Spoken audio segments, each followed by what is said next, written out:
Hello everyone, and welcome back to the channel. Today, we're diving into the history of one of the most iconic vehicles in drag racing, the front-engine dragster. If you're a fan of motorsports, you've probably seen these powerful machines at the strip. But did you know that the front-engine dragster was once the heart and soul of the sport? Let's take a closer look at how this incredible machine came to be. A front-engine dragster, or FED, is a type of drag racing car where the engine is placed in front of the driver. This is a design that was popular in the early years of drag racing, from the late 1940s until the 1970s. These cars were built for one purpose: straight-line speed. Compared to modern dragsters, which have rear-engine designs, front-engine dragsters are a bit more traditional and have a distinct look with the engine sitting ahead of the driver. This setup gave them a unique driving experience and handling characteristics, but it also posed some challenges, especially at high speeds. Drag racing as we know it today started to gain traction after World War II, when veterans returning home brought with them new skills and a passion for racing. In the early days of drag racing, competitors often used modified cars from the street, but as the sport progressed, need for specialized race cars grew. This led to the creation of the front-engine dragster. The first of these vehicles were often home-built by enthusiasts, using large V8 engines and lightweight frames.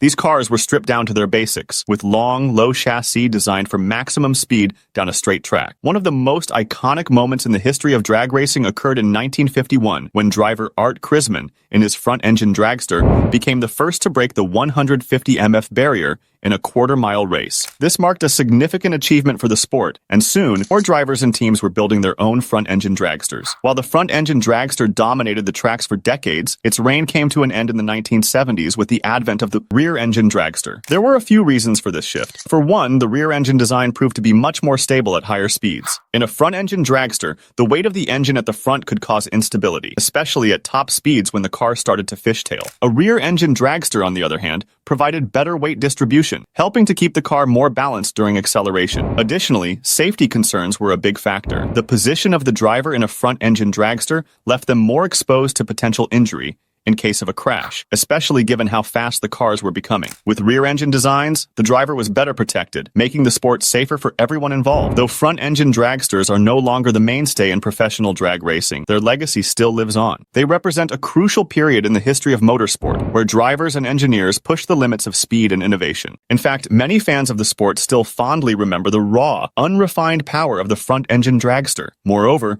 front-engine dragsters are still a popular choice in vintage drag racing events, and you can find them in exhibitions and classic races. The nostalgia, the sound of their engines, and their history make them a favorite among both racers and fans alike. Conclusion. In conclusion, the front-engine dragster played a huge role in the development of drag racing as we know it today. From its humble beginnings to its eventual replacement by the rear-engine design, it was the car that set the foundation for modern drag racing innovation. Thanks for tuning in today, and if you enjoyed this look back at the front-engine dragster, don't forget to hit that like button, subscribe, and ring the bell for more racing content. Let us know your thoughts about these classic machines in the comments below. Until next time, keep racing and keep revving that engine.